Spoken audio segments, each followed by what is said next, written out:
Hello, कैसे हैं आप सभी? क्या आप लोगों को पता है कि हम लोग हिंदी लैंग्वेज को पढ़ते हैं, तो हिंदी भाषा आखिर कितने पार्ट में डिवाइड है? हिंदी को सीखने के लिए हमको कितने पार्ट पढ़ने की आवश्यकता होती है?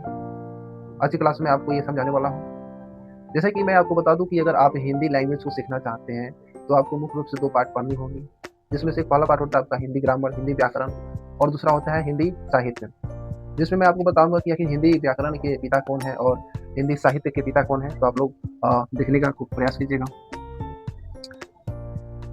हिंदी भाषा को 2 पार्ट में डिवाइड किया गया है सीखने के लिए, जो कि है आपका है हिंदी ग्रामर है ना? और दूसरा है आपका हिंदी लिटरेचर, हिंदी लिटरेचर,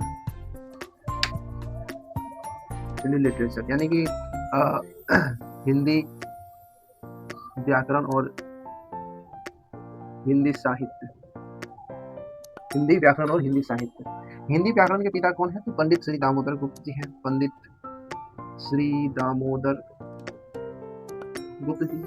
और साहित्य की बात करें तो इसके पिता हैं भारतेंदु हरिश्चंद्र, हरिश्चंद्र। उम्मीद है कि आज का क्लास आप लोगों को बहुत बहुत यूजफुल लगा होगा। इसी प्रकार के नॉलेज जानने के लिए इस चैनल को सब्सक्राइब कीजिए। मिलते हैं फिर इसी प्रकार के इंटरेस्टिंग सवाल के साथ, तब तक के लिए धन्यवाद।